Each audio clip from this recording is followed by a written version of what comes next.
The bolt cutters gleamed in the morning sun as Patricia Weinstein crouched beside Mike Rodriguez's front gate, her HOA president badge catching the light like a sheriff's star.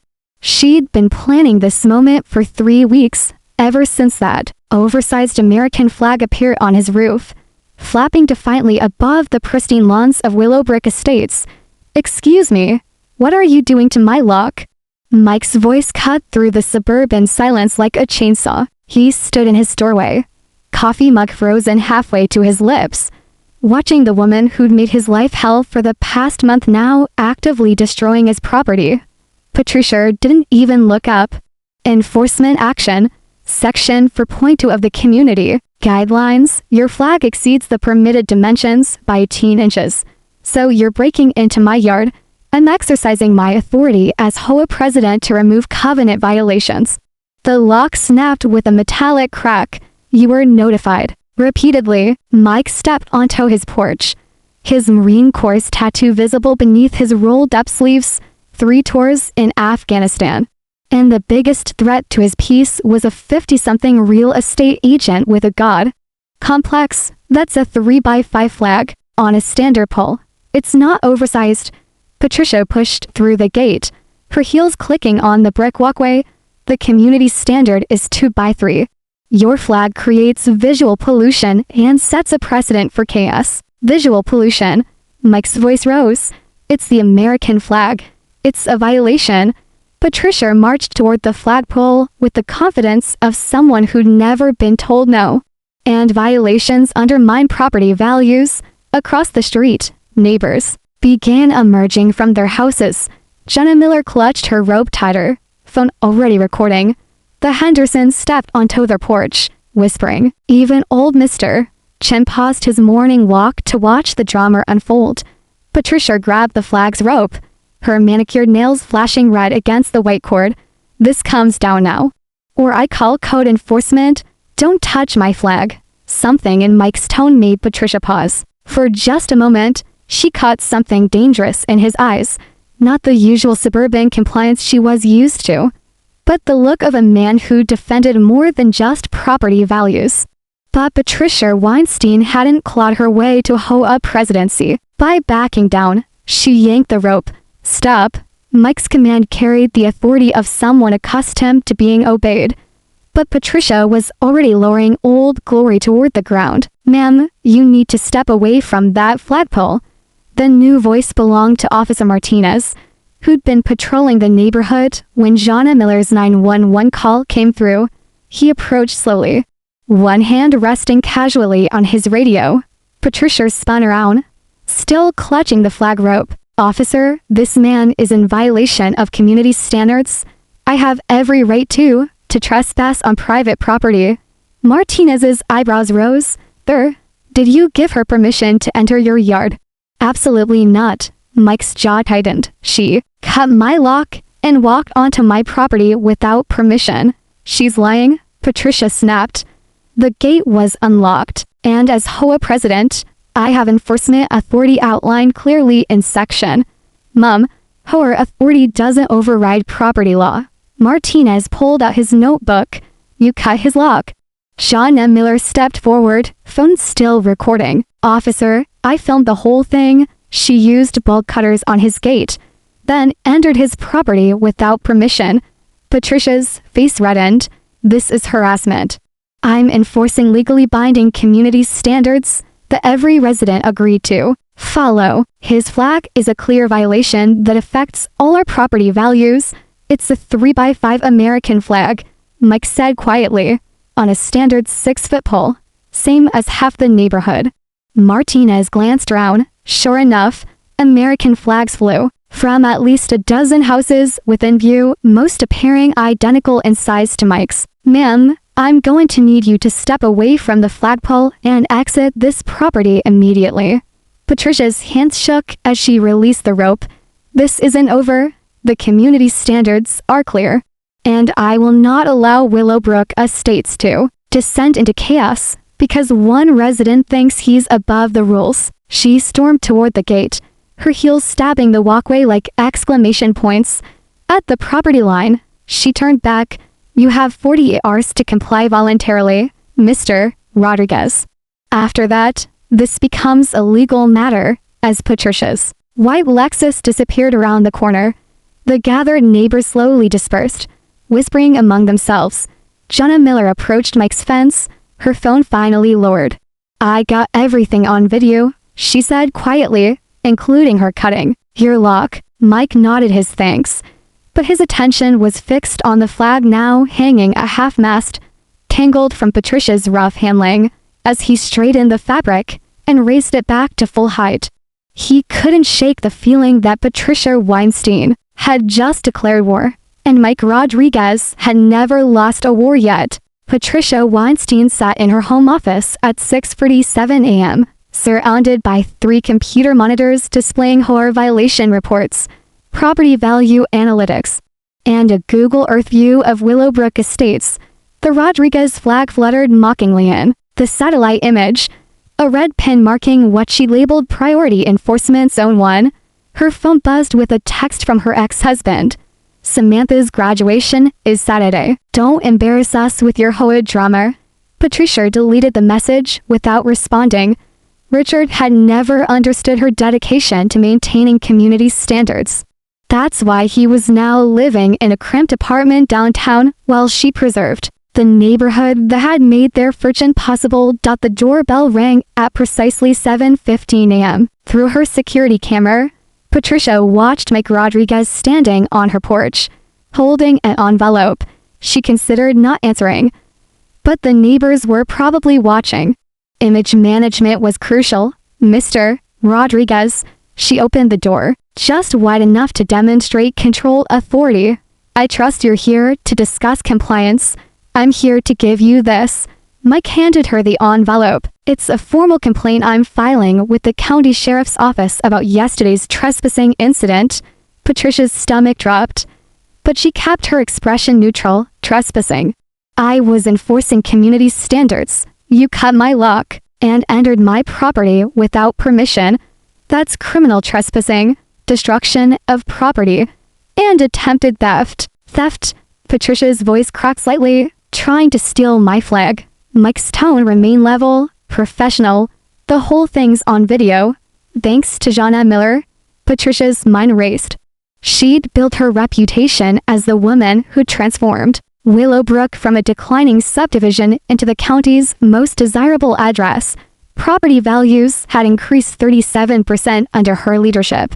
She couldn't let one stubborn veteran destroy everything she'd accomplished. "Your flag violates the community covenants that every resident signed," she said, falling back on familiar ground.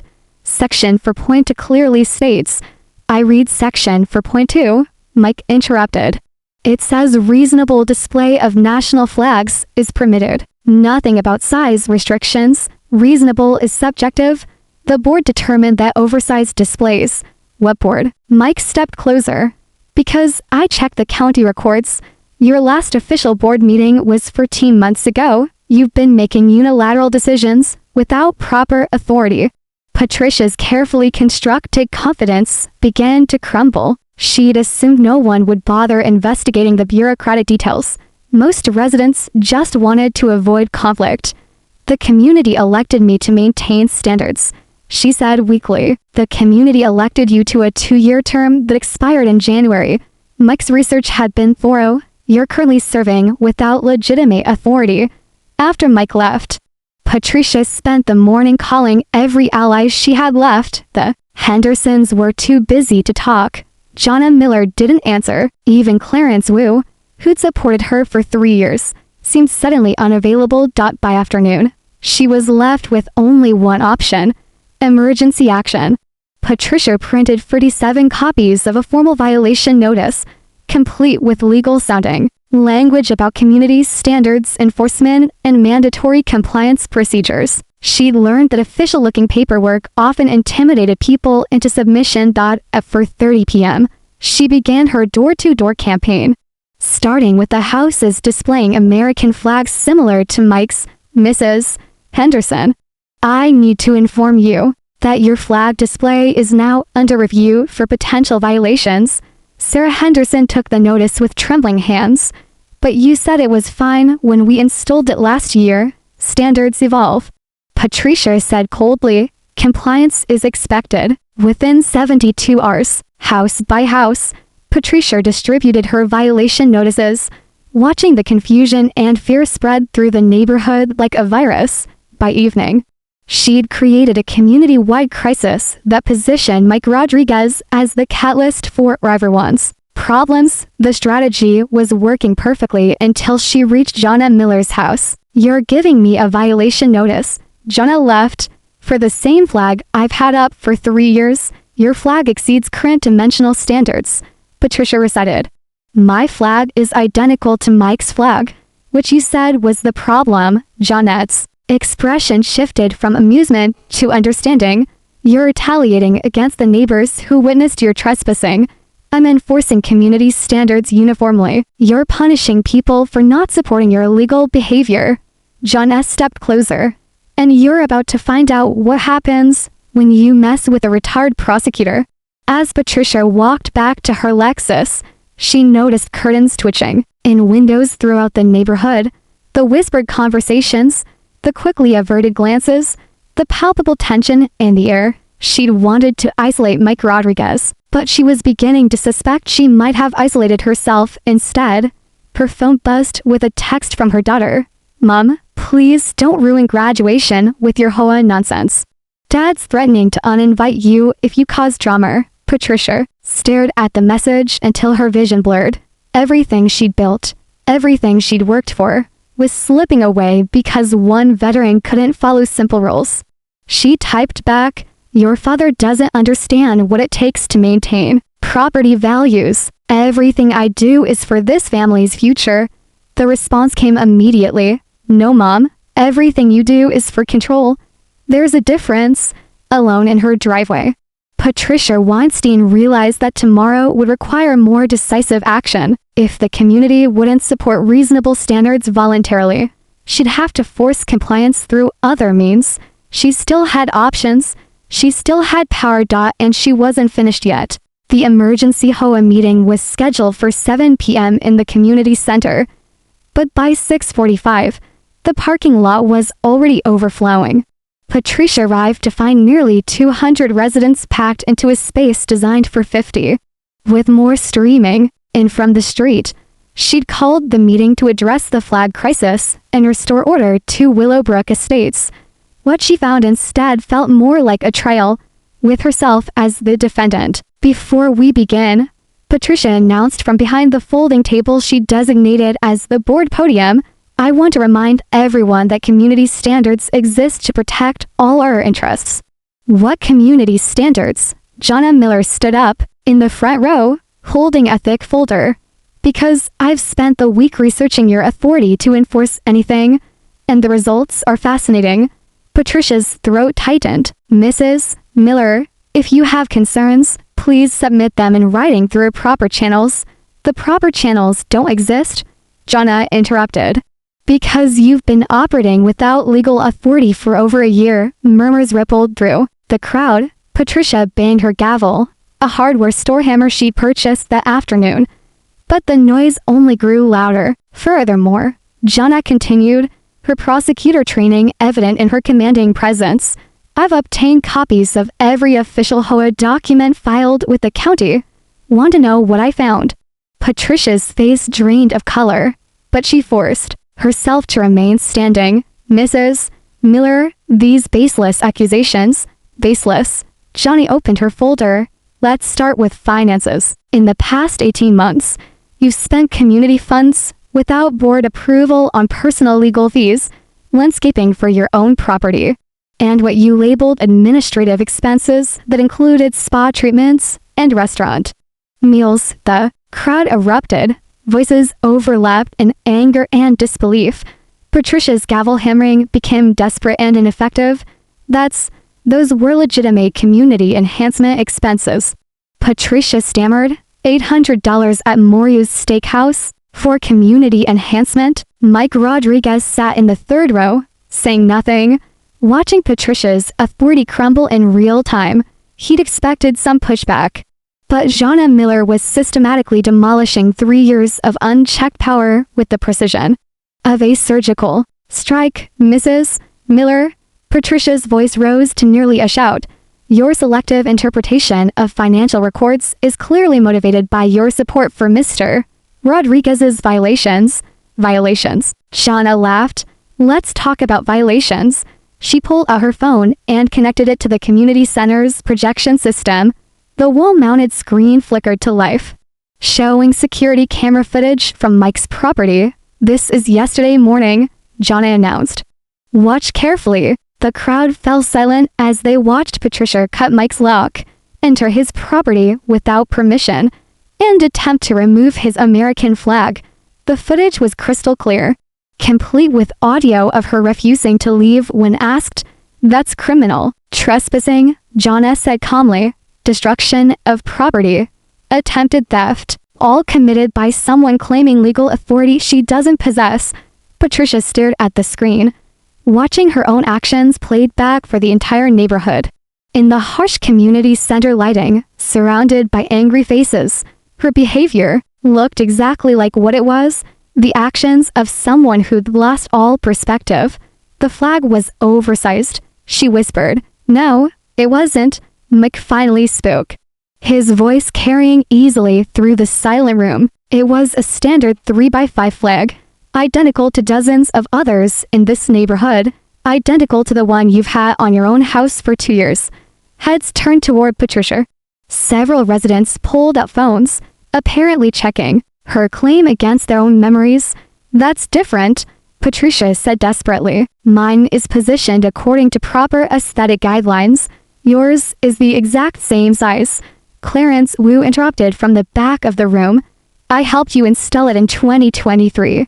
The community center felt like a pressure cooker about to explode. Patricia looked around desperately for any friendly face, any supporter who might help her regain control of the narrative. She found none. You people don't understand, she said, her voice breaking slightly. I've spent 3 years making this the most desirable neighborhood in the county. Property values have increased 37% under my leadership. I've sacrificed my personal time, my family relationships, my own resources to maintain standards that benefit everyone. By bullying residents and misappropriating funds, Jeanette's question cut like a blade. By doing what needed to be done, Patricia slammed her hand on the table. While all of you just went about your comfortable lives, I was fighting for property values, for community reputation, for the investments you've all made in this neighborhood. And the thanks I get is accusations and harassment. The room erupted again. But this time the voices were unified in their anger. Patricia realized she was facing something she'd never encountered in 3 years of horror. Authority, a community that had finally had enough. Mike Rodriguez stood up slowly. The room gradually quieted, waiting for him to speak. Mrs. Weinstein, he said quietly, I flew 3 combat tours defending the flag you tried to steal from my property yesterday. I've seen what real sacrifice looks like. I've buried friends who died for the freedoms you claim to protect. His voice remained calm, but every word landed with devastating precision. You didn't sacrifice for this community. You terrorized it. You didn't maintain standards. You abused power. And you didn't protect anyone's investment. You became the biggest threat to our neighborhood's reputation yourself. Patricia felt the walls closing in round her. Every face in the room showed the same expression. Disgust mixed with exhaustion. She'd lost them completely. Fine, she said, her voice barely above a whisper. If that's how you all feel, then maybe this community deserves whatever chaos comes. Next, she gathered her papers with shaking hands and walked toward the exit. But Jonna Miller's voice stopped her at the door. Patricia, the county sheriff's office will be contacting you about charges related to yesterday's incident. And the IRS has questions about those community fund expenditures. Patricia didn't turn around, but her shoulders sagged as the words hit home. As she pushed through the community center doors into the cool evening air, she could hear the meeting continuing behind her. Without her, as if she'd never existed at all. For the first time in 3 years, Patricia Weinstein was no longer in control of anything. 6 weeks later, Patricia Weinstein stood in her empty driveway, watching the moving truck disappear around the corner of Maple Street. The for sale sign on her lawn bore a bright red sold sticker, though the sale price was 18% below market value. Desperate sellers rarely got full asking price. Her phone buzzed with a text from her daughter. Heard you're moving to Phoenix. Probably for the best. Maybe you can start over without the horror obsession. Patricia deleted the message and climbed into her packed Honda Civic. The Lexus had been repossessed 3 weeks earlier when her legal fees exceeded her savings. As she drove slowly through Willowbrook Estates one final time, she noticed American flags flying from nearly every house, not just the standard displays she'd once tolerated, but elaborate flag installations, veterans' memorial gardens, and patriotic decorations that would have sent her into apoplectic rage just 2 months ago. Mike Rodriguez's house looked exactly the same as it had the morning she'd cut his lock. The 3x5 American flag flew proudly from its 6-foot pole, completely unremarkable except for what it had cost her. Everything. As it turned out, the criminal charges had been dropped after Patricia agreed to pay restitution and complete community service. But the civil lawsuit from the HOA membership had been devastating.